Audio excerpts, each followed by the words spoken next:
If you ever get a chance to look up the story with Larry the Cable Guy about him getting the call to be Mater and stuff, it is so heartwarming. And you can see how much he loves this character, and without that character, he'd be like just distilled a blue-collar comedian.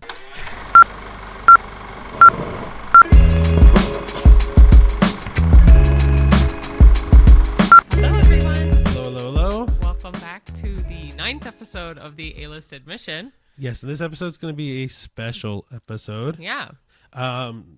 This week, me and Cheyenne are out of office, and so we aren't going to be doing our typical movie reviews that we normally do.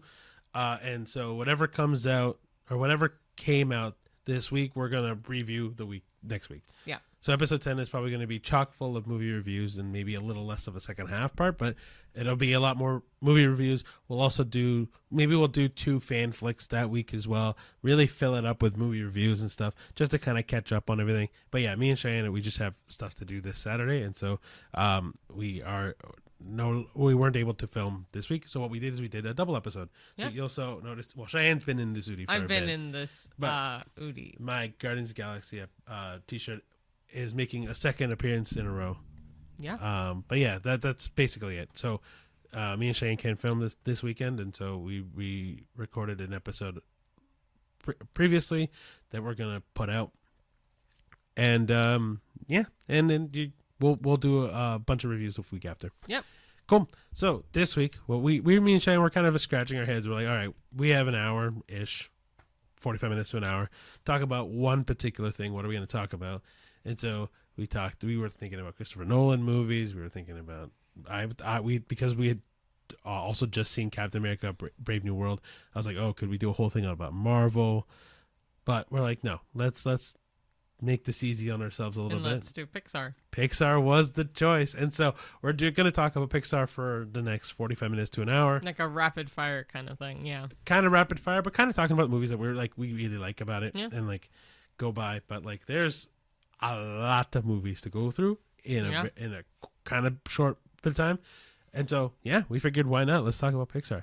Yeah. I don't know how to start this. Well, we can go play by play. So what Ricky and I have been doing over the last little while is watching all the Pixar movies in order of their release. We've been doing this for a while, actually. Me and Cheyenne have been trying to do watch all the Pixar movies ever made for like almost a year now. Yeah, it's not like we could chop it off way faster than that. It was just other stuff. Slow. Yeah. But the first movie to cover is the classic Toy Story. This is kind of funny because this might be the best Pixar movie ever made. Well, it's the first one, right? So it's always going to be the better one. Yeah. Then directed by the infamous John Lasseter. That's all I'm going to say. But let's talk about some of the writers too, because Pete Docter is also phenomenal. You know what his big movie was for Pixar? Inside Out, right? Yeah. Yeah. Based it off his daughter. Oh. Anyway, but Andrew Stanton, I don't know if he's directed in this. We'll bring it up as it goes along. But Andrew Stanton is behind the scenes, probably one of the bigger players. Like, he directed the second Pixar movie. Did he actually? Well, he co-directed it. I'm joking. But Andrew Stanton, if he doesn't direct, he writes or does the screenplay for it. He's tied into this quite a bit. Okay. And then I didn't realize, but Joss Whedon also directed or wrote the screenplay for this movie, Toy Story, which Joss Whedon, if you watched our last episode, also directed the Avengers movie. So yeah, that's pretty cool. But yeah, Toy cool. Story is one of my all-time favorite Pixar movies. It's very close to home. I think it's really cute. There's a couple things about the latter Toy Stories that now make me feel really old. I don't know if I can not spoil it. But what about in particular? Fuck it. I mean, again, this is these are going to be recaps of all the movies, so there might be some spoilers because they started in 1995. So there's definitely going to be spoilers. This is going to be a movie. We're talking about movies that have been released now, and if you haven't seen the first Toy Story movie, I'm going to be very honest with you, my friend. Like, you need to go see it. It's not really a conversation of it's just pure cinema, and it's perfect in a lot of ways. And oh, that's what I was going to say. I'm so sorry. The thing that makes me feel old now is that growing up, I knew Andy owned the toys, so his name was on the bottom of their shoe. Oh my God, yeah. Now it's Bonnie on the bottom of their shoe, which is really depressing. But anyway, Toy Story, love it. It makes sense, but like, we'll get to it Okay. when we get to Toy Story 3. Toy Story, yeah, it's a classic. And another thing about Pixar movies, I don't know when they started making it consistent, unless they did it from the very beginning. There's always two things usually in all of them. As an Easter egg, there's a Pizza Planet truck from Toy Story. So obviously, There's three things. Sorry, I just remembered one. okay, you can tell me the other one in a second. Pizza Planet truck, A113, which was the classroom where they essentially started all these ideas. So it's an homage to that classroom number. And then, I don't know if it started from the very beginning, but me and Shane always try to look for the nod to the next Marvel movie. Oh. Or Marvel movie. Next Pixar movie. Yeah. Because Yeah, because maybe not in everyone. I think it's in Toy Story for the next movie. I think so. You think? Okay. Anyway, so then based on what we can remember is every Pixar movie has a small reference to the next Pixar movie they're making. Mostly because obviously these movies come out 2-3 years in between of each other, so then animation takes a long time to do, and so they're usually already animating the next movie. So we'll bring it up as we go along, because there's a couple that come to mind right away when I think of it. So Toy Story, good option. It came out a year after I was born. You weren't even born yet. I was not even. I'm 2 years away from this, and Alex is 4 years away from this. His brother is. Oh yeah, Anyway, my bad. But anyway, like the idea of cowboy arguing with Space Ranger, to me is such a. It's cute. But it's such a cool thing because it's sci-fi versus old western. And it's funny also because you can't stand Randy Newman. I didn't say that. You don't like his singing because he can't sing. I make fun of his singing. I love that Randy Newman does the soundtrack for this. He's a love-or-hate musician. I love it because he's got a very quirky voice that goes with the movies. I make fun of his voice for it because it's very goofy for me. But anyway, but truthfully, Randy Newman does a lot of great music. Mm-hmm. Okay, go for it. Okay. No, I was going to go to the next movie because we got a lot of movies to cover. I know. We're only like 5 minutes in. Well, the next one came out 3 years later. Yeah. Yeah. The next one is A Bug's Life. Yeah. This one is not. I know this is not everyone's favorite movie. I love it. I think it's great, but I know there's a lot of people that just skip past this movie. Yeah, I don't think a lot of people realize it's Pixar as well. I don't know. I think it's great. It's kind of funny because this one, it came out close to Ants. So I love Ants too, but a lot of people hate that movie. I don't like how realistic the ants look. I love it. I thought it was great. I like the cartooniness of A Bug's Life. I also loved how they have the water and stuff to drink, or like however they eat and drink in Bug's Life and in Ants, but in Bug's Life, I love it. Yeah, but I think Bug's Life is good because it still shows you that like underdog kind of story, but in in insects, which you never think of. But yeah, it's cool. I think it's one of those movies that is underrated for sure. But and the sidekicks are great too, like Pleakley and not Pleakley. You're thinking of Lilo and Stitch? No, not. I meant Heimlich. Pleakley. You gotta admit they're kind of similar color, but like I meant Heimlich. Sorry, Heimlich, which is really funny that his name. I don't is remember Heimlich. all of their names, but That's okay. Man, the Queen is it Flo? No, you're thinking of Cars. Holy crap! I know all the characters. Like I can see them fine. It's I now remember Hopper. It's James Hopper. Woods, isn't it? Yeah, James Woods. Which, if you're interested, also plays Hades. All right, so we got Flick, obviously. Flick, the Dot, which is the little ant. You also got Princess Ada, Princess Ada, which is Julia Louis-Dreyfus. Oh, Julia Louis-Dreyfus is amazing. I did not realize who played Dot. That's really cool. It's Hayden Panettiere. She was young. Yeah. One thing we also didn't talk about, and it does change now, but was in every Pixar movie, John Ratzenberger's in. Until recently. Like I don't know when he stopped. I can't remember when he stopped, but he did stop. I think it was like around Up. Who is he in Bug's Life? Do you remember? The Flea. The ringleader. And in Toy Story, obviously he's Ham. Sorry, I should say that. Yeah, and then that ties into the movie after Bugs Life Beautiful. too. All right, so Toy Story with 2. John Ratzenberger, not John. Yeah, John Ratzenberger's Ratzenberger. Holy, Ham. sorry, I'm losing it. Sorry, we should say that John Lasseter did direct the first 3 movies. Yeah. And then Andrew Stanton co-directed A Bug's Life, and Ash Brannon and Lee Unkrich. Which Lee, I've seen his name up quite a bit. We just watched a movie. I believe he directed Coco. Really? Don't quote me on it. Either that one or Incredibles 2. He did something with one of them. And we'll stop mentioning a lot of people behind the scenes. Yeah. But really cool. Like these guys, Pete Docter, John Lasseter, Andrew Stanton, Lee, they've all been around Pixar for so long. They are the blood basically to... Oh, and Brad Bird. I just saw his name. Brad Bird is also... and Bob Peterson, too. Gosh, there's so many people that are in this. Bob Peterson, though, like, I mean, hello, he's Roz. And Mr. Ray. Yeah. But anyway, back to Toy Story 2. Sorry, back to Toy Story 2.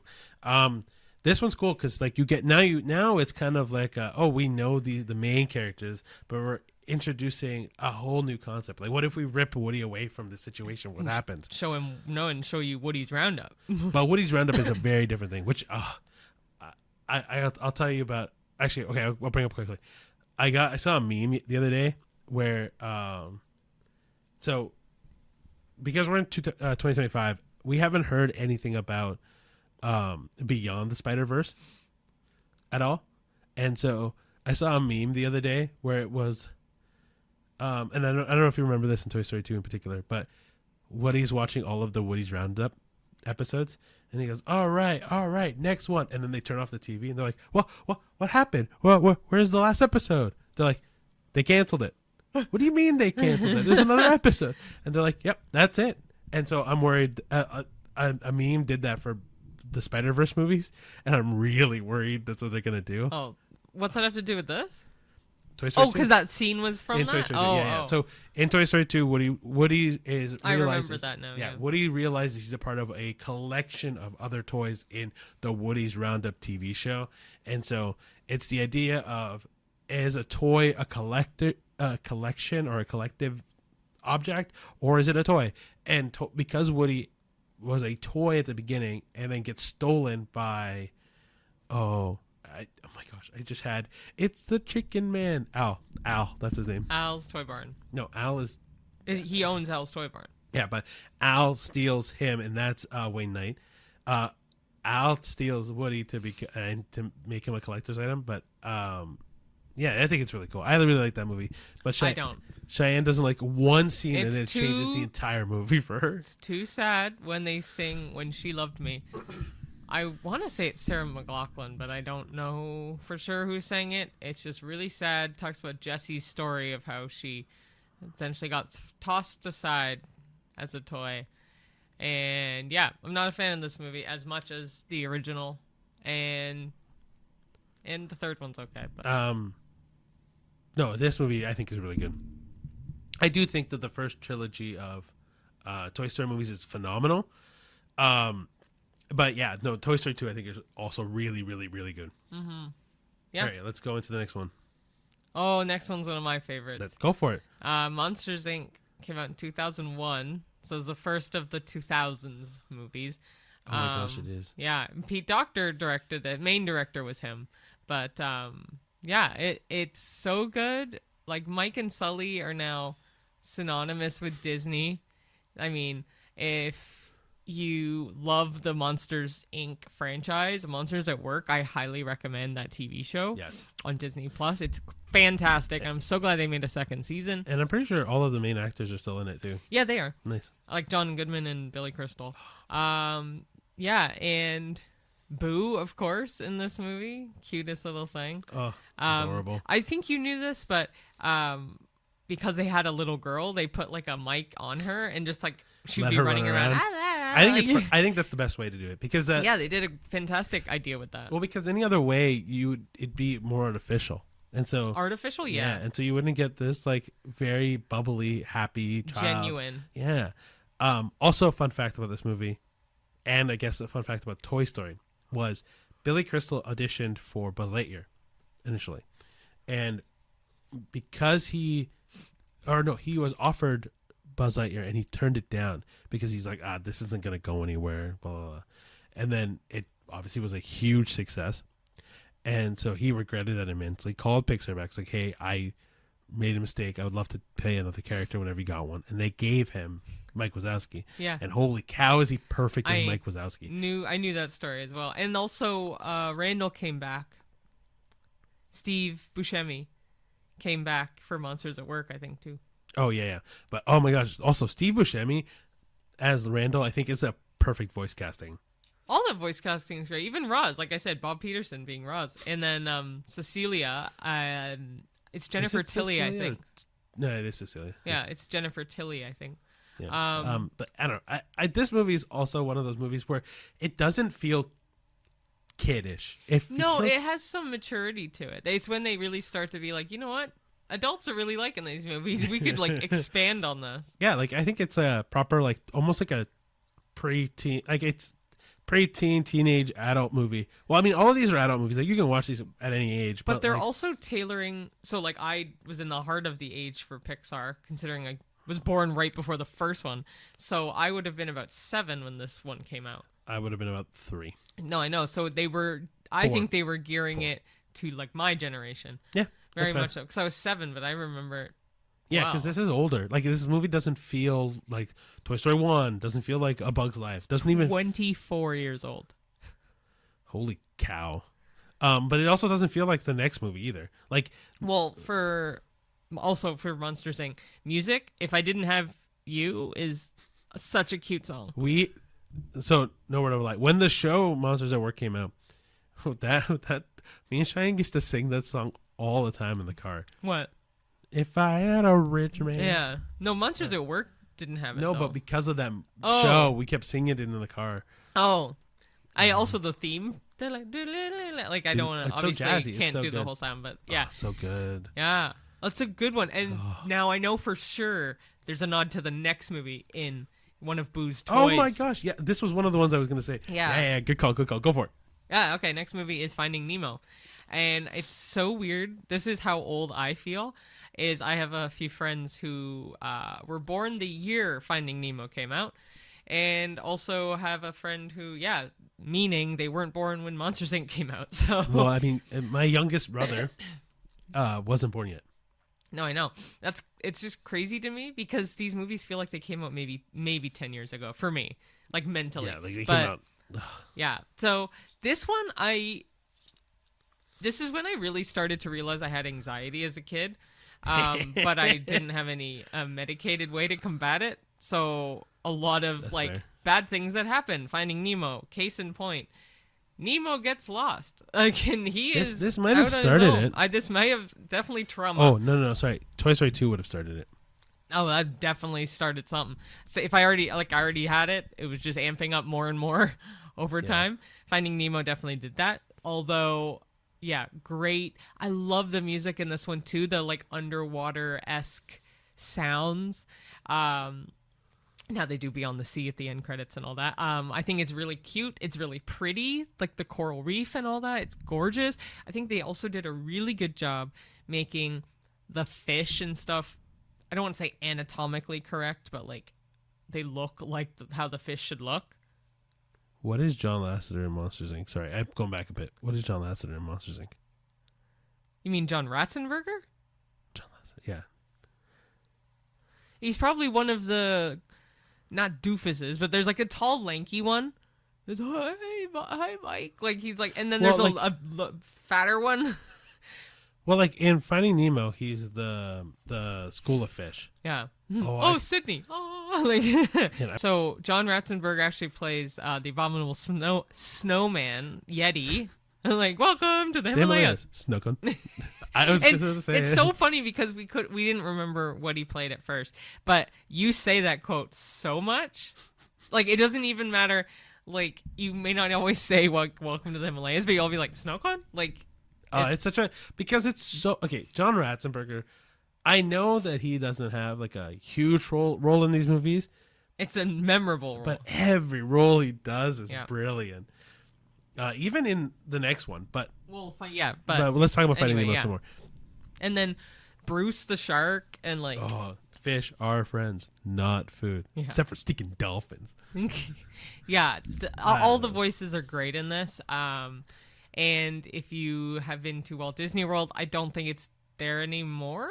No, the Crush thing is gone. No. So there's two things. There's Turtle Talk with Crush, which may still be there. I love Turtle Talk with And Crush. then Finding Nemo the musical, which Yes, used to yes, be, if you're an OG Disney Park fan like me, it used to be Tarzan Rocks, which was all Phil Collins music, obviously from Tarzan, but it was all acrobatic circus people on like something bikes. It's a type of stunt bike, X bike, something X, Sure. BMX.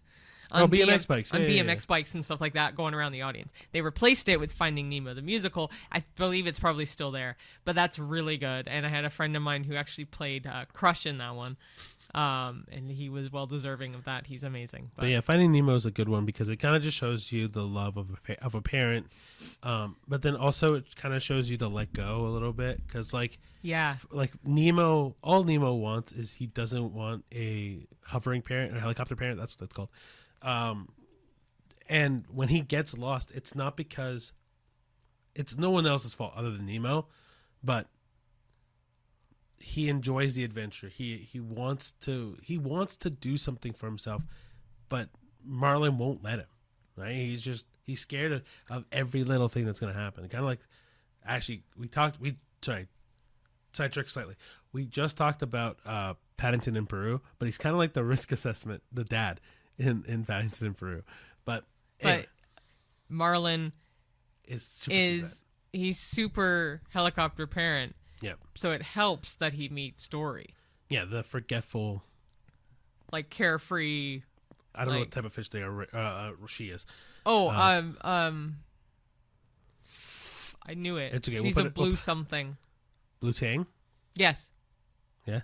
Cool. Together, our minds combined. Yeah, but Dory being the forgetful nature, you can tell Marlin kind of does that bit with her being like her dad kind of character with it, but he also grows a lot from the adventure of going to find Nemo, right? Because he puts himself in a very risky situation multiple times, and then he really learns to value life. Yeah, it's a great movie, and yeah, Crush and Squirt are amazing, and I love the fact they made Crush a surfer dude. I think that was such a smart move on their part, honestly. Give me some fin. Noggin. Dude, yeah. So that's a great movie. And the next movie, this is for me what cemented Brad Bird in Pixar, because he wrote this, directed it, he did the screenplay, he did all of it, but it was for The Incredibles. Oh. Such a good movie, and this is one of the few in the franchises that they made where I, if anything, kind of prefer the sequel or think that the sequel was just as great as the first one. I don't think I preferred the sequel. I think it's just as good. They're both really great. Yeah, it's about kind of like an even more Disney version of Fantastic Four. But like Mr. Incredible. It was totally wicked. That was so totally wicked.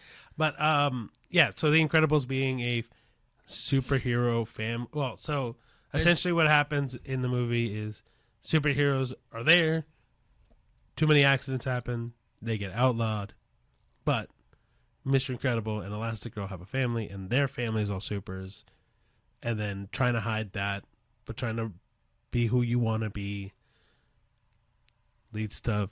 Do they ban superheroes in the first movie? They do in the second. No. The whole point about this... the whole point about the first movie is that they ban superheroes, and they have to hide them. When you think about... So they just reused the storyline for the second one? No. The second one is different because superheroes are already outlawed. They've already been outlawed in the first movie. Oh. They're trying to make them legal again. Okay.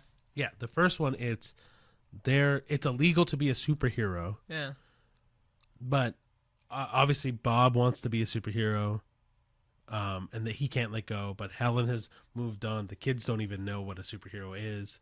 Violet and Dash and Jack later, but little Jack. Anyway, but like the kids don't know what a superhero is, but they know they have powers, and it's kind of growing from that situation of really becoming who you want to become, right? Don't sit idle. Don't hide. Don't like if your role in life is to help people and to like acts of service, then like do it like that, because that's what happens in this movie, right? Is Bob wants to be a superhero so much that it puts him in a detriment. Yeah. But at the same time, the other family has been hiding it for so long that it like you feel these moments of regret.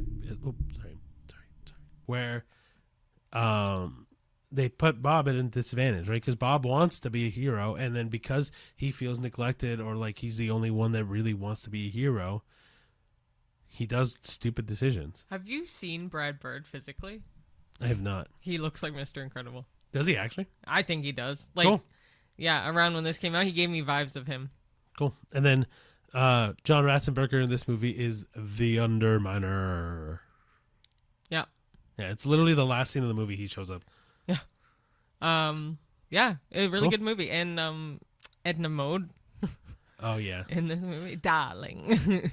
I love her. She's supposed to be... Was it Carol. Bob Peterson as well? I don't remember. I feel like Yes, he yes. he did Edna. Oh, I don't know about that. Okay. He might have done Edna. But Anyway. she's definitely Carol. Is it Carol Channing?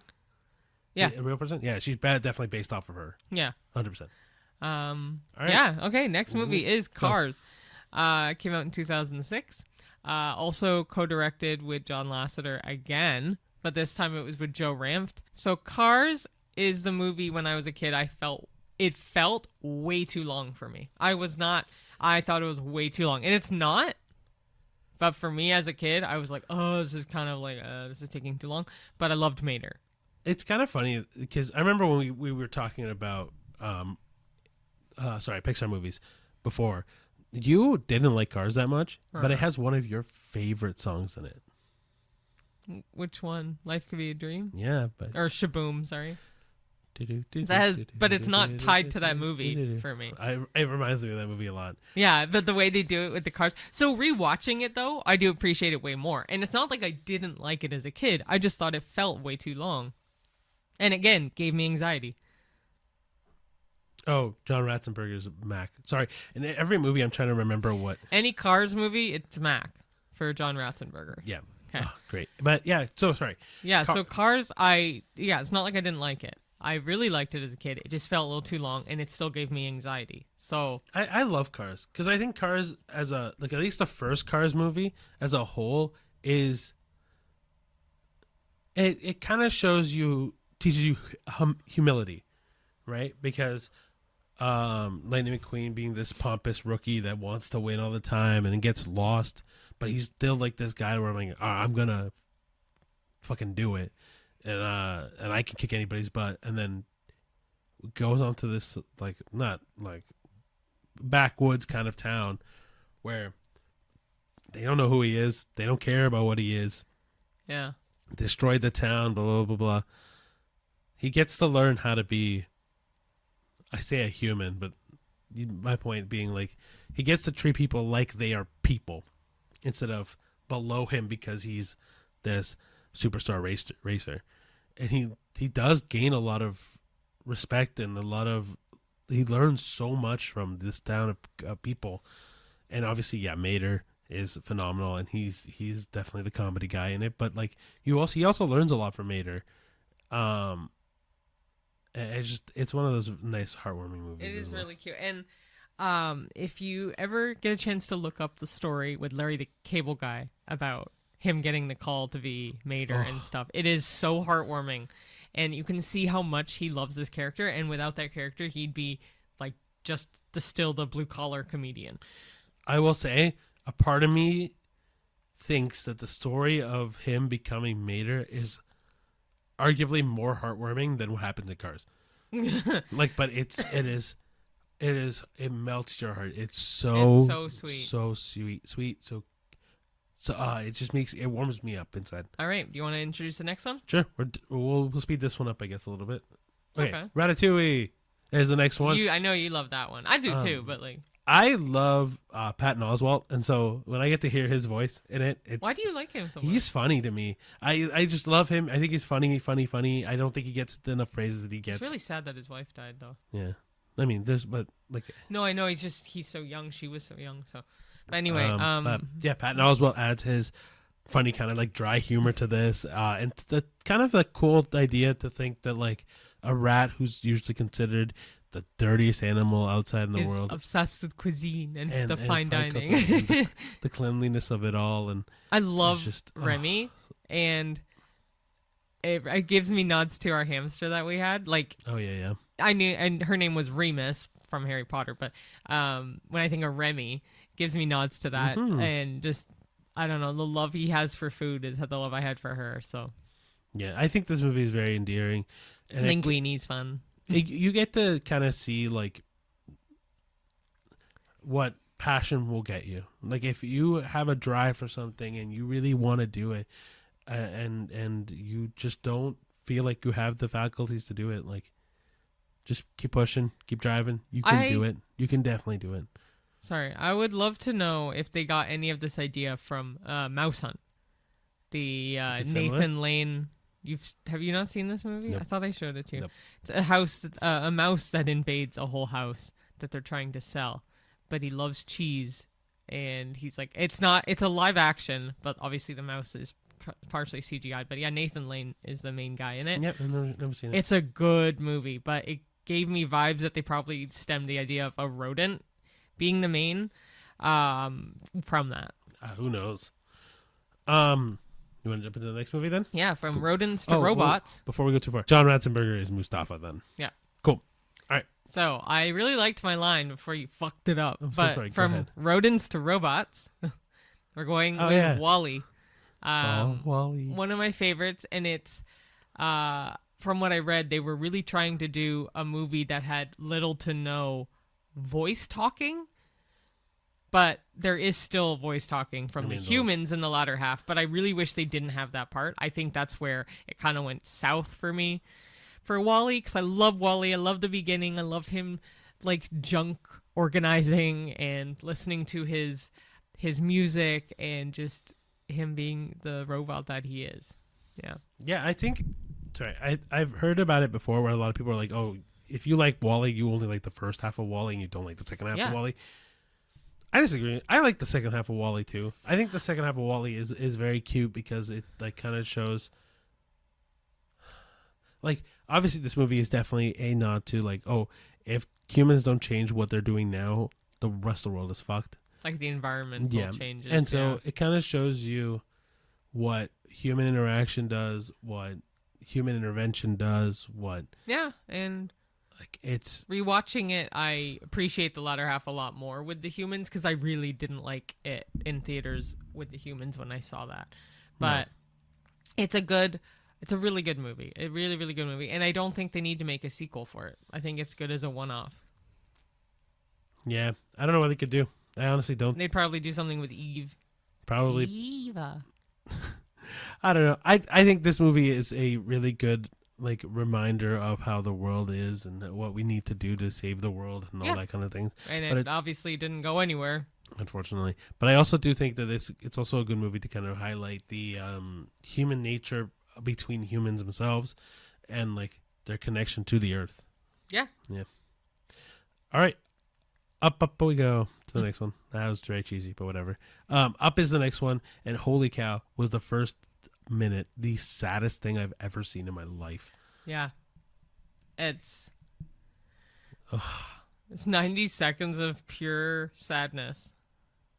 But they did such a good job with it. The music is perfect for it. So John Ratzenberger in WALL-E was one of the humans that were there. John, yeah. Yeah, and then in Up, he's the construction worker in the front of the house. But also in WALL-E, he's married to Kathy Najimy, who's his wife Mary in the movie as well, which is cool.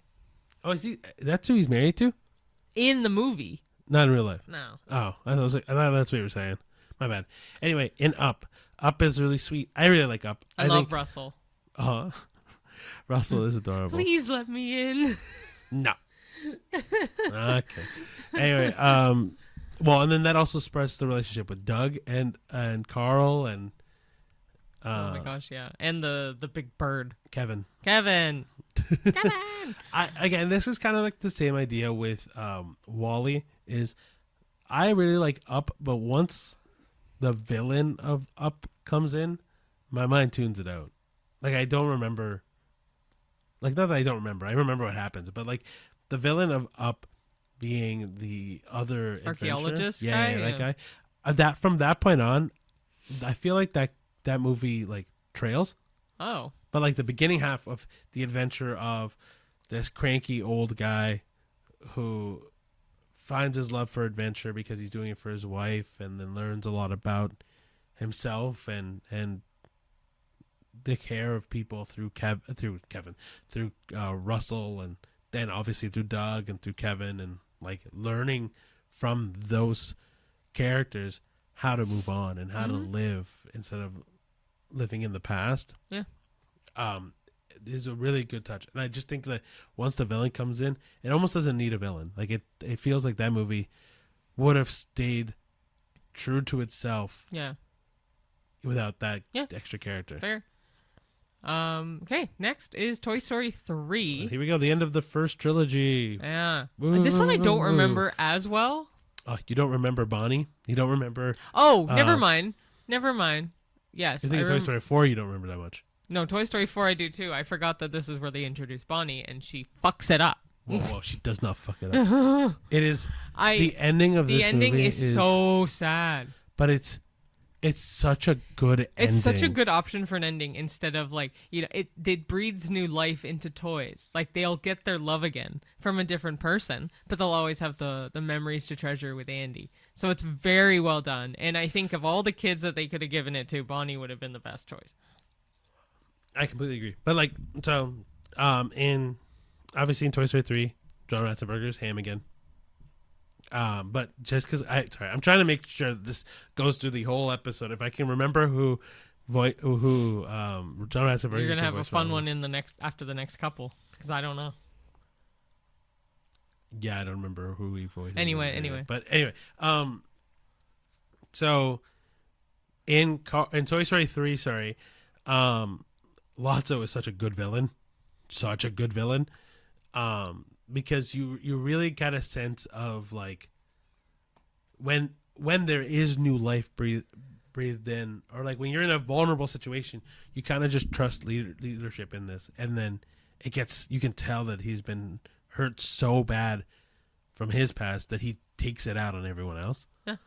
But then also Woody kind of coming in saving the day again. And also something that you'll see more of in Toy Story 4, but the dynamic of Bo Peep and Woody throughout the series. No, I know it's not. I'm just saying in general, that's something to keep out for in Toy Story 4. But in the first two, that is very much so. Yeah, but the third one, Bo Peep's not in it at all. Wonder why. She gets sold. That's the idea, right? That they give her away. Oh, okay. And then you find her again in the fourth one. Anyway, but in the third one, I don't know. I love the idea of like even when kids grow old and in this case, obviously his toys were supposed to go to the attic and then they get tossed out instead or donated instead. Breathing in new life to toys that would otherwise just sit and not move, right? It's just that the only thing I can think of is the two major scenes for me is the scene they almost die in, and the scene that they get given to Bonnie. Because the scene they almost die in, I could not believe they were going to kill off those characters. I remember watching this in the theater and like almost it was in tears at the fact they were going to die. In tears. Yep. Fair. Because basically to set up the scene a little bit, they get tossed into a garbage, then they go through basically the entire process of the garbage and they survive, only to get put into an incinerator, and there is nothing. There's no hope. It literally feels like that's it. It's over. Yeah. And it's saved by the three green alien men, and a little callback to the first movie and the claw that saves them out Oh, of the yeah. garbage. But like if when I watched it, not knowing that, I couldn't. Your mind kind of like reels and go like, what are they gonna do? How are they gonna get out of this? And they just there's nothing. There's nothing, and then like it saves them. But then obviously the last scene where Andy's playing with Bonnie and all the toys again, just it wrecks your heart again. And you think there's not going to be another movie, and then they make one, and now they're making another one. So yeah, but that's a different conversation altogether. So, side note, I found out something interesting. Michael Giacchino, I think that's how you say his name. He is the like song guy for a bunch of the movies. Case in point, Up, he did the music for. So I was like, oh, what other movies give the same vibe? Inside Out gives the same vibe. Lo and behold, he's the music guy for Inside Out. So there's a couple movies that have very similar theming, and he's done the music for that. So I thought that was really cool. But well, he also does the movie for the music for the next movie, Cars 2. which Mac is John Ratzenberger. Yeah. Cars 2. This one doesn't need much explanation. I'm not a huge fan of it. This one I think is the worst Pixar movie so far that's come out, and the only reason why I say that is because Cars itself. So Cars 1 is about cars. Yeah. Cars 2 or like Cars 1 is about the humanity in cars, right? Being able to grow from a like spoiled kind of brat situation and respect other people's positions. Cars 2 is a spy movie. Yeah. And it takes the whole human aspect out of it. Like I mean, at least they redeemed themselves in the third one. the third one is great but it goes back to Yeah, we'll talk about that when it comes. anyway. But like Cars 2 to me, the missed mark to me is it removes all the humility out of it, right? And even if they wanted to do something a little bit more extravagant and extreme, they could have. But I feel like the spy movie is just out of touch to this series. Yeah, very much so. It's not great. No. Not worth it. Easy pass then, because to the next one, which is one of my favorites for the music and the scenery, is Brave, which came out in, I believe, 2012, and John Ratzenberger plays One of the guards. I don't remember his name. in Brave. Yeah, I think it's great. It's also one of the movies that has like no previous directors and stuff. Like it's all different people. Oh yeah, completely. The whole thing is. Yeah, different. I don't know if maybe they're Irish or Scottish background. Maybe that's why, to make it more authentic.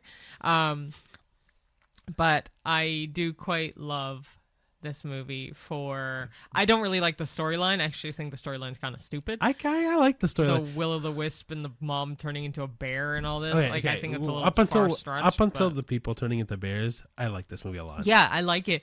The scenery is gorgeous for Gorgeous. animation, Gorgeous. and seeing it on the big screen was amazing to see it. Cheyenne quotes this movie a lot. I'll be shooting for from my my own hand. But it's a great movie, and I think it's. If you had to change your fate, would you? Sorry, I had to do one more. But it's a great movie. I think it's kind of like. Don't get me wrong. I don't think it's on par with like Toy Story or like Finding Nemo or Monsters University, but I still think it's a really good movie. Yeah, no, 100% is. Yeah, I really do like Brave, and I also like some of the music, or like I like all the music, but like there's a couple songs with words in it that I really like. I think it's Touch the Sky is what it's called. That's a good one. Yeah. One quick thing before we move on to the next movie, because we've mentioned it earlier, the thing for this movie that ties it into the next one is that there's a witch in this one that sells like wood crafts and stuff like that, and does paintings and stuff. She paints Sully in one of the paintings. Yeah. That's cool. So then obviously that shoots into our next movie, which is Monsters University, which we already know who John Ratzenberger is. Yeah, he's the Yeti again, which I always forget that he's in this movie. As an employee, though. But it's still like weird. A mailroom employee. I did forget that he's in it. But yeah, he is the Yeti again in this I one. really like this one, and it's also the first time Pixar did a prequel, not a sequel. Oh yeah, you're right. Which I appreciate. I don't even know if they did any other. Yes, they did. The next one. Oh, well, No. not the next one. Sorry. Finding Dory is kind of both. That's a sequel. It's kind of both. Yes, but anyway. Monsters University, I really like. I own the hat, the MU hat. I got it at Disney Yeah. when it first came out. It's such a cute movie series as a whole. I just love the monsters, and I have nothing really bad to say about Monstropolis or anything in these movies because they just warm my heart, and this one is no exception. And this is where a lot of the vibe of this movie is for Monsters at Work, I find. Strips more from this movie than anything But also, else. one of the things that I like a lot about this is that you think... So, because you have the idea that in Monsters, Inc., that Sully is the big scarer, that he has a lot of expectation on him, all that stuff, right? Because I guess his dad also used to be a scarer. In this movie, I thought you were going to follow the expectation of that again. Yeah. But it's not. You follow Mike. Yeah. And how Mike really, really, really wants to be a scarer. Yeah. And which is unexpected because in the first movie, he seems happy being the desk guy or like the assistant, the man behind the camera, kind of. yeah. But in this one, he really wants to be a scarer, and he doesn't, obviously. But like, it's kind of sad, but it's also kind of sweet that he has this moment where he goes, you know what? No, I'm better at this. Yeah. And I'm trying to remember the name of the fraternity that he ends up joining. Uzma Kappa. Uzma Kappa, thank you. The mom of the one kid is so funny. And like when she's like playing the metal music in the car to relax. Anyway, I really like this movie. I think there's it's a really lot good of option. good characters. Like even Nathan Fillion plays the... Oh, does he? The bully. Yeah, he plays the bully. He's in it's same in the show as well. Yeah, but, I didn't realize he plays the bully, and the bully is a great character. I think they introduce him into this, and it works really well because Randall's also in this, but he's not the villain in this. And what was I saying? Yeah, the bully does a great job at adding tension to this movie. Mm-hmm. Yeah, ready to go to the next one? Yes, sir. All right. Inside Out. This one. We talked about it briefly because last year they released the second one. So we won't have to spend too much time on this one. John Ratzenberger is one of the employees in the brain that like sorts out all the memories. Oh. Yeah? Okay. So, yeah, this is great. Especially for kids wanting to learn about their emotions and learning things about themselves. It has joy, sadness, anger, fear, and disgust that are ruling or manning over Riley's mind. Yes. And you get to see a lot of emotions of a like 8 or 9 year old girl. Like she's just trying to figure herself out. And it's cute. It's very cute. And the song in it is very synonymous with, like, I see it all over, like, TikTok and social media, like, new baby foot videos and stuff. It has that in the background. It's a good movie. I don't really like who they replaced a couple voices with in the second one, but the original, like, Anger being Lewis Black is great. I have issues with the second one more because of that, but like the first one being honestly one of the things I love about the first one is how open people got with emotions after this, because it's just talking about your bare emotions out in the world and like really bearing down on them and trying to like get people to open up about things that bother them on the inside. And obviously this is a very easy movie to digest emotions with, and introducing them to kids very early. Like, oh, do you feel like this is a sad memory? Do you feel like this is a happy memory? Do you feel like this is like, do you feel jealous? Do you feel like, I know obviously like you'll get to see other characters in the next one, but yeah. Next movie is one that I did not watch at all until last year. Well, this is the one that I talked about also being a very underrated movie. Yeah, and I didn't want to watch it, one, because I heard it was complete trash, and two, that it was extremely sad. But I'm like, you know what?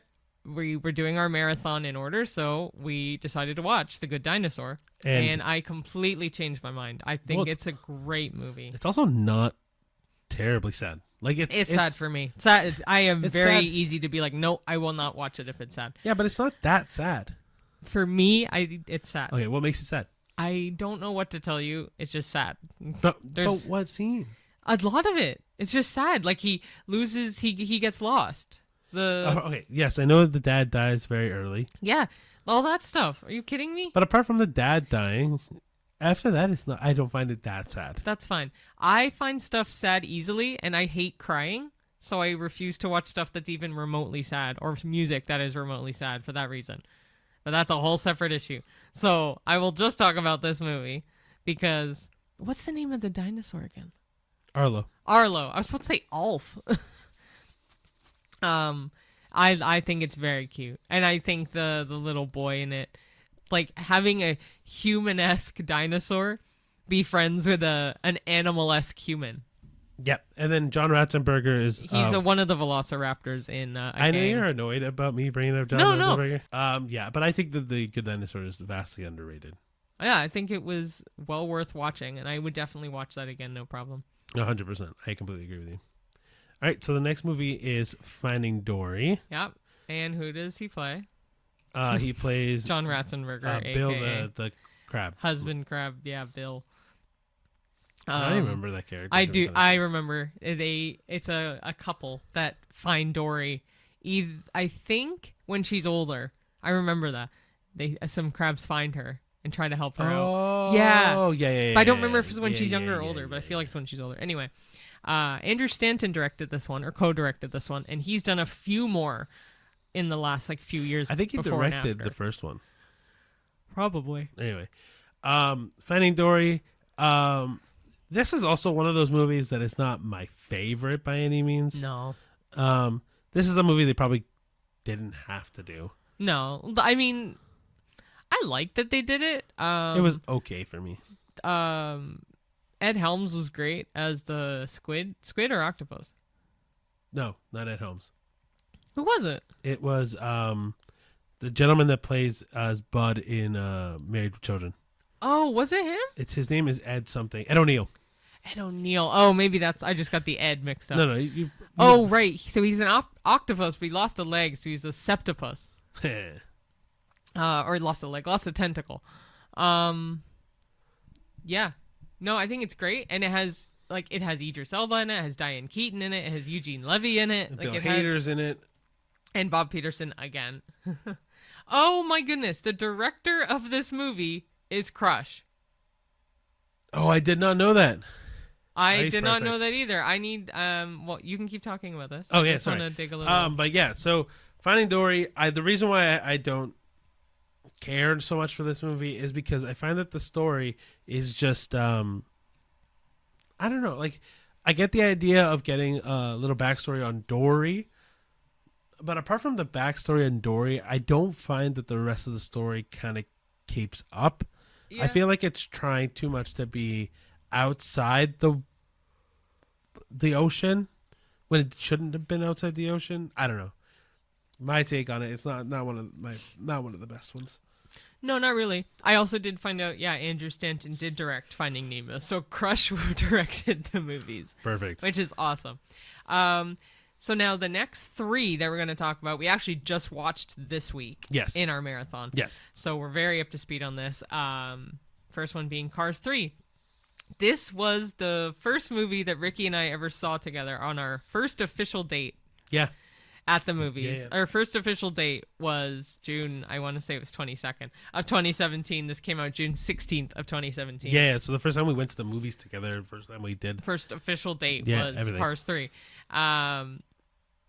I did not remember much of it at all on the first date because I think I was just too nervous. That's fair. But this movie in particular, so this to me is the return to form of Cars, because Cars 2 feels so different from Cars 1 and 3. It's like Back to the Future.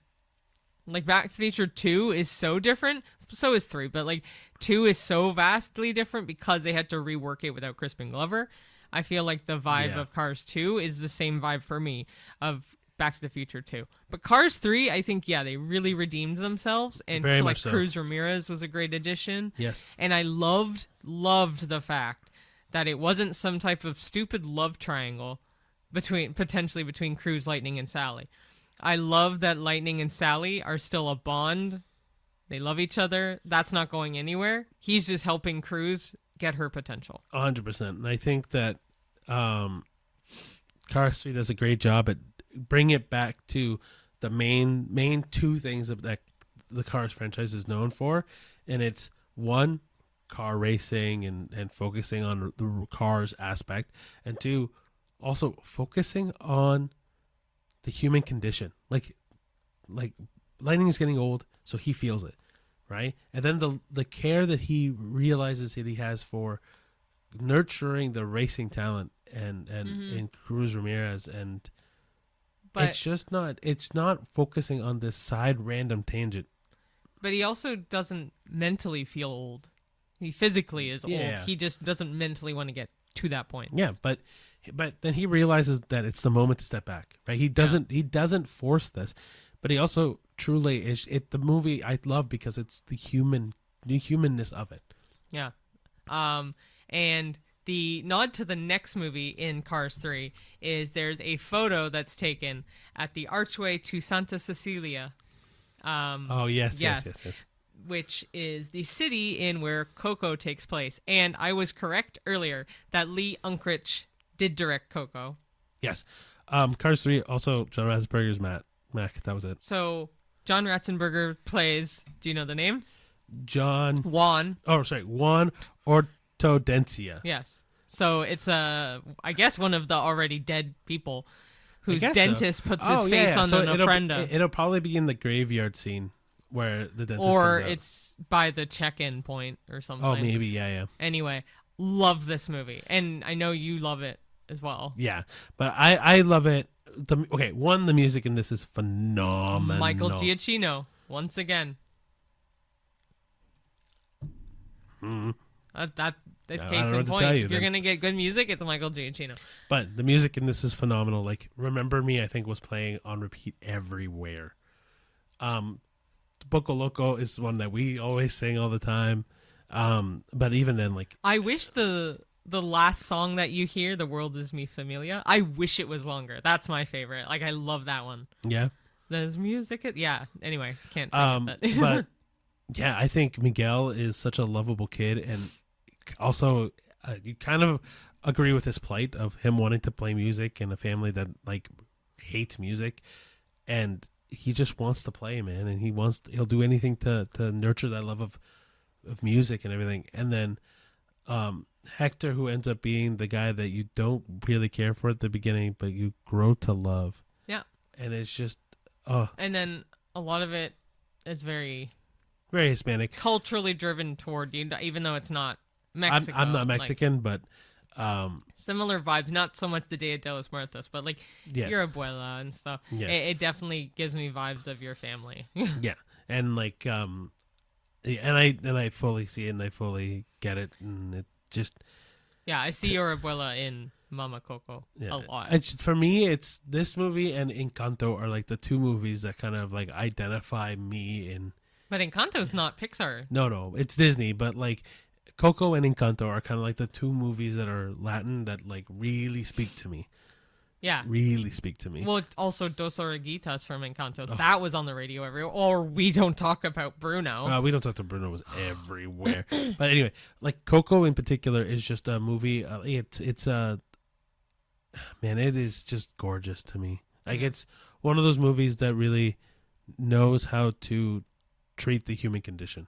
Yeah. Again, like just the love of death, love of life, and how family is important, and how one little thing can spin out of control, but you can always bring it back down. Yeah.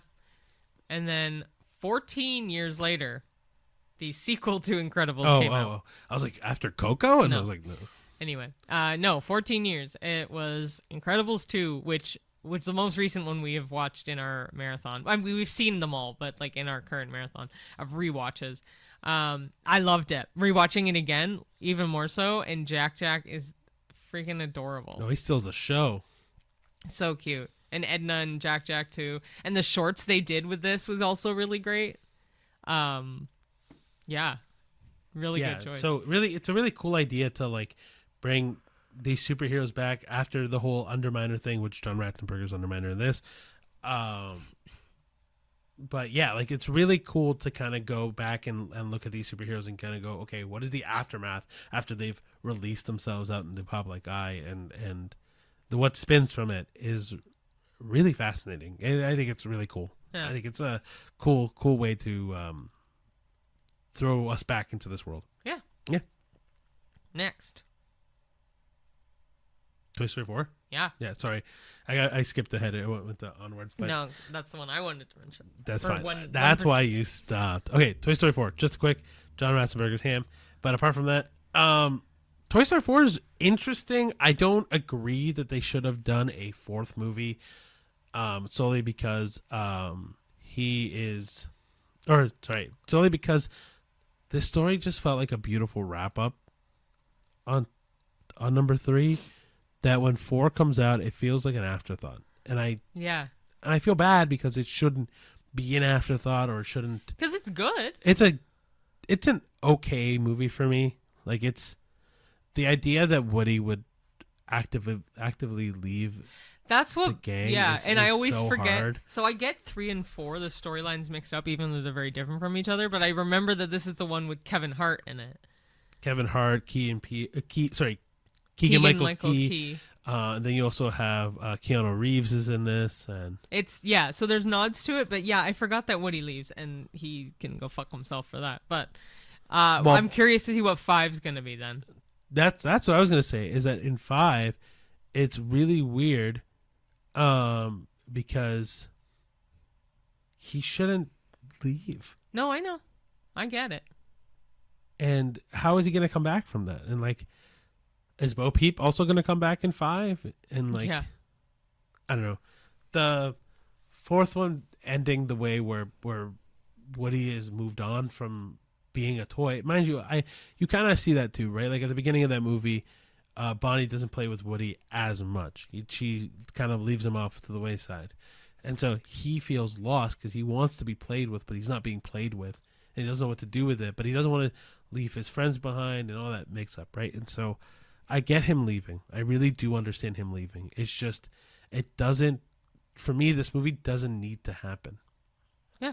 I think that's how the hardest thing is, because the 3 was such a good ending.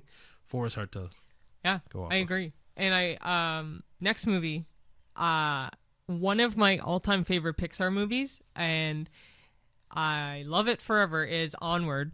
And there's a couple things that I do want to make note about this movie. First being, it was released in March 2020, which, if you know anything about the state of the world, COVID 2020, hit. yeah. So that's probably also why it didn't do as good as it could have. Well, from here on out, Pixar movies did not do great. No, but I think COVID kind of ruined this one a little. But this was John Ratzenberger's final role in any Pixar movies until the most recent one, which is Inside Out 2, where he comes back. See, good thing we did the John Ratzenberger thing, because we wouldn't have done this. So he did it from 1995 to 2020. Wow. Yeah. Wow. Mind you, March 2020. There's another Pixar that came out in November of 2020, which obviously will be next. But he plays Fenwick, who's a Cyclops construction worker. But there's one thing I actually wanted to read really quick from Wikipedia. Go for it. Regarding where the inspiration of this movie came about. So Dan Scanton was the director of this movie. It's inspired by the death of his father. Oh. Yeah. He was just a year old, and his brother was 3. So it was the relationship that his brother and him had with each other. They had seen home movie videos about their father, but there was never any audio. Yeah. So Dan Scanton never heard his father. That's crazy. He had seen his father, which I thought was really interesting. So, but he was inspired to write the story because a family member ended up finding a cassette with his father's audio on it. Oh, man. Yeah. So that's so sad. That's so sweet, but so sad. I'm going to read this one part if you don't mind. He listened to it along with his brother and mother, and at the very end, just 2 words from the father could be heard. It was hi and goodbye. Hi and goodbye. Yeah, which Scanton described as magical. So that just adds to it for me, because this movie is very magical, and I feel like you could definitely tie with this more because of a bond of brothers, because I don't have any siblings. Ricky has this 2. Is this one, every time I think about this movie makes me cry, because it's so beautiful. Like, the story is gorgeous. Yeah. So You okay? I know I'm gonna. Cry. Is it because of what I read? No, well, a little bit, but it made me think of the ending of this movie. Oh yeah, Oh man. yeah. We'll be right back after this commercial break. Dang, holy crap. No, Ricky's an emotional slob, which is great. Actually, it's one of the things I love about you is that you're sensitive to certain things that need to be, though. So, yes. Onward this is movie, beautiful. Makes me happy, sad, because You can spoil it. I'm going to, because this. So, throughout the movie, what's his Also, name? great actors: Chris Pratt and Tom Holland. Holland.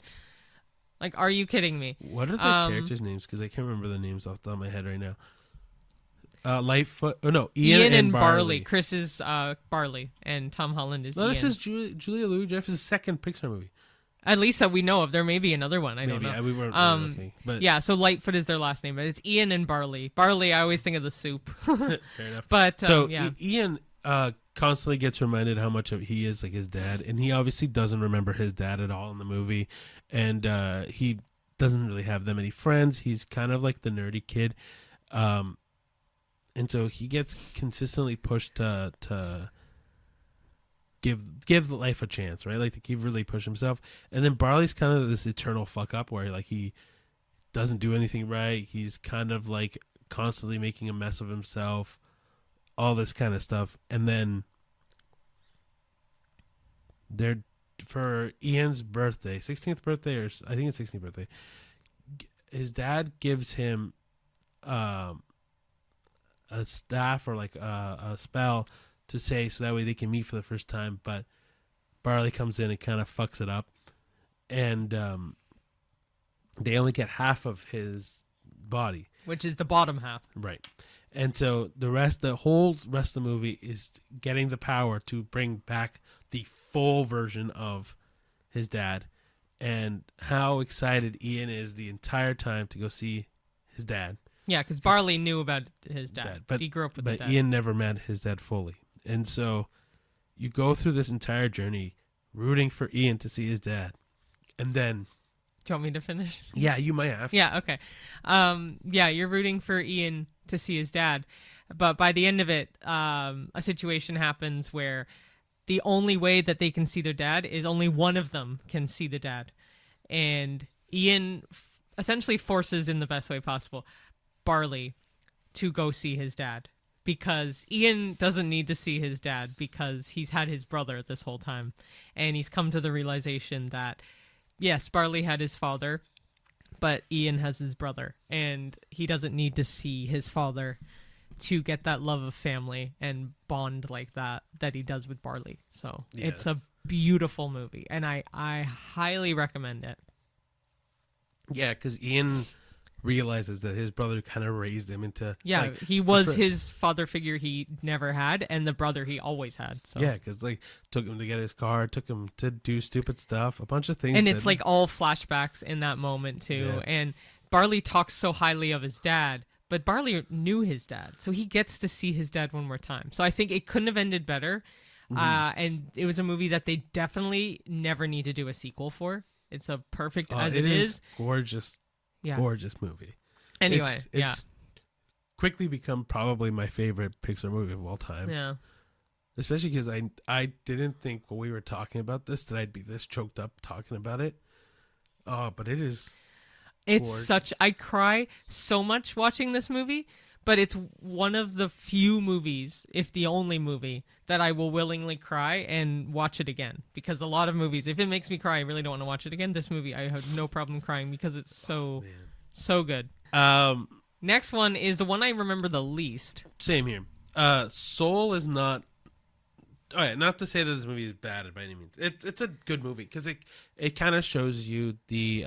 Soul? But like the idea that every one person that's alive has purpose, right? There's a drive to it, like because the main character, spoiler, dies pretty early in the movie anyway. That's the point. Yeah. And so you get to see his soul and what happens when someone passes and how in his drive to come back, because he really feels like he isn't supposed to be dead. Yep. Yeah, It's just again because we don't know And like the little like other the dead cat, soul. the little soul. Yeah. There's a lot of things to love about this movie. But it's not memorable for me. Yeah, I was gonna say truthfully, this is one of those movies where I'm like, oh, we should rewatch. Yeah, the music's good. And the storyline is good. It's not that memorable. The next one though, I love for the scenery as well, and it's Luca, which takes place in Italy. Yeah. It's one like the Riviera or something like that. Portofino. Yeah, so Italian Riviera is where it takes place, and it's it's got Luca in it. Is Bruno the friend or is Silencio Bruno is the inner like tell your person your on the inner inside. Yeah, Silencio Bruno. Yeah, his friend. Oh man, what's his friend's name? Alberto. And then Julia. Yeah. We'll leave it like that for that. Also, one thing, Luca is a fish. Oh, they're like mermen. Yeah, and he's always kind of, it's a very Little Mermaid. He's always kind of wondered what life is beyond the sea. And he becomes a human outside of the sea. Yeah, so, Luca and Alberto are both mermen that having already been outside into the world, and Luca wanting to learn more about it, and then they run into Julia, who was a human girl, but Julia doesn't know that they're mermen, and their love for adventure and wanting to learn more about the world brings them into this crazy adventure. But like, it's really cool. I think it's a really sweet movie. Yeah, no, I think it's very, very cute. And again, the scenery I absolutely love in this movie. It's so bright and colorful and just beautiful. It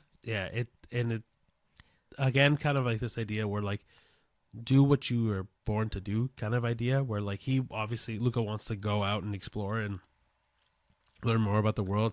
Julia is also in that realm. And Alberto is kind of just the friend that supports his friend along the way. And he gives him the Silencio Bruno, and that's one of the phrases that we also say quite often. Next, speaking of scenery, next movie is very close to home in terms of in Toronto. Toronto. I can't believe I said that. Toronto. You said Toronto? I did. What? Yeah, I know. I always bug Ricky that he loves this movie more than me because of one boy band in it. Yeah, band is called Four Town. And you are a huge fangirl for Four Town. They are good. It made me laugh so much how much he was obsessed with that song when the movie came out. I didn't think this movie was that good. I thought it was a little boring, and I thought it was kind of pointless. I still think we need to rewatch it, but definitely need to rewatch it. I just think it was a little pointless. I think it was just kind of a filler movie. I disagree. Be honest. So the reason why I think I disagree with that take of that movie is because Turning Red is a great movie to show, kind of like what Encanto does as well, like the generational trauma between family. Yeah, so it might be more understandable for you, I guess. Yeah, so like the mom has these harsh expectations of May, but like the mom had harsh expectations from her parents above her. Yeah. And like this idea that they have to act a certain way or be a certain way, or that not who they want to be because of trauma that has been pushed on forever. Yeah. That one we definitely need to rewatch. The next one sucks. I know we need to rewatch. This one I think is the worst. Soul and this are my least favorites. No, this is worse than Soul. So it's Lightyear. Sorry, I thought we were there. So Lightyear sucks because Lightyear. So one of the things that I don't understand why they did Lightyear was because they didn't need to give a real life context to Buzz. Like, This is a movie that I don't get me wrong, I understand it, I guess, but it's one of those things where, like, it didn't need to be made. Like, it's... I also think that if you we're looking at a chart that lists, like, all the directors and all that, don't know any of them. No. Like, for anything, other than Michael Giacchino for doing Lightyear's music. Coming in clutch. Yeah. But like otherwise I don't know any other names, like the directors, the screenwriters, nothing. Maybe that's the reason. Maybe they're missing the touch. They're missing the spark stuff, especially for Inside Out 2. It doesn't have the main guy. Yeah, it's like weird. Yeah, but anyway, so Lightyear, the problem I have with Lightyear is that the story is a little bit more convoluted than it needs to be. It doesn't also do a lot in like Zurg isn't that, like, Zurg is a big thing, but it's not a huge thing in this. Whereas there's no space command, there's no Star Command.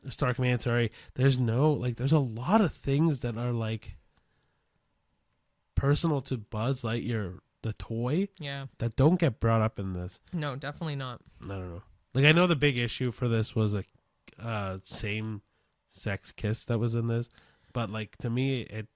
But is that's half a not s- even the point of the movie. Like that was just chump change. Like it's not a great movie. It's a little boring, and they could have done so much more with this. Like I get that it's the true story of the man behind the toy. It just could have been so much better. Yeah, I agree. But the next movie, The next two are, I think, are way better. yeah, the next one is Elemental, which got such like almost as bad of reviews as The Good Dinosaur. Yeah, no one And- wanted to watch it. We didn't even watch this when this movie came out. No, but I don't know if it was because we just didn't want to see it. I just think we just didn't see it. So we watched it on Disney Plus, and I loved it. I thought it was so It's cute. adorable. And like the main Ember, like, is the girl. And Wade is the boy. Ah, thank you. I was actually gonna look up who played the boy. Wade. That's funny. I knew the girl, you knew the boy. Yeah. He's an emotional slob. Reminds me so much of you. And he's also water, so he has waterworks ready whenever he needs to. It's kind of, so this movie, I think, for us at least, Yeah. does hit a little bit close, because Cheyenne can be this like hothead. a little bit fiery. You don't even have to sugarcoat it, but yeah. And then I'm kind of like the go with the flow, waterworks kind of guy.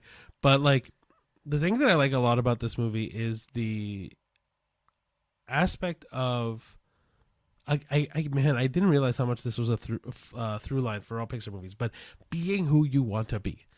Yeah. Damn, like, because like Wade is kind of that, right? Wade does what he wants to do. Wade is the kind of person that like if he wants to be sad, he'll be sad. If he wants to be emotional, if he wants to be any kind of way, he does it. Sorry. Mm-hmm. And then Ember is bogged down by her parents wanting her to run the shop, and she doesn't want to do that. Yeah.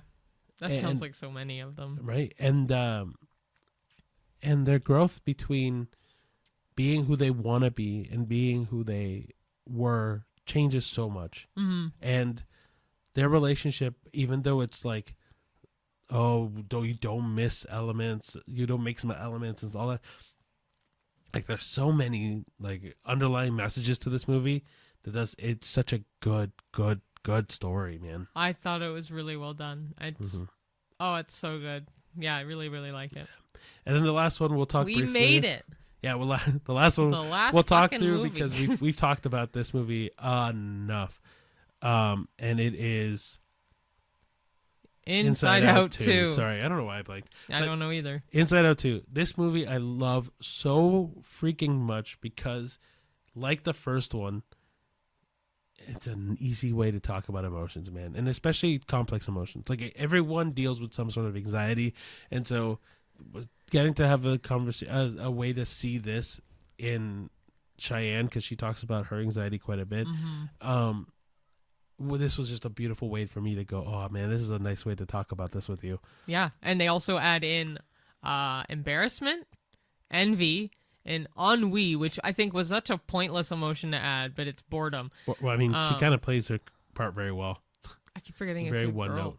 note. Also, side note, its budget was $200 million. Worldwide, it made over $1.6 billion. I think it was one of the only movies last year that made $1 billion. Probably. But one of the things that I don't like about this movie, truthfully, is the things they did to slash it. Like people were rushing to finish this movie. They cut out famous actors and actresses. And it's just annoying. Yeah. John Ratzenberger, because he doesn't come back in this, or he's come back in this, he plays a character called Fritz. Ah, thank you. I was wondering what he played, but yeah, he does come back for this. I'm hoping this is the start of more he's going to be back in. I have no idea. But I have no idea. Anyway, Well, I mean, definitely Toy Story 5. the story, yes, the story for this movie is really good. It's executed very well. All the people who worked on this movie deserve its praise. My issue with this movie truly is just the things they've done to limit this movie. That's it. And like, I know that the behind the scenes production on this movie was hell. So Yeah. I just feel bad for them. That's all. Yeah. But this movie is very, It's very a good. really good movie, and it does hit close to home. I've seen it twice, and yeah, seeing the anxiety, how she has a panic attack and all that stuff, I relate so much to it.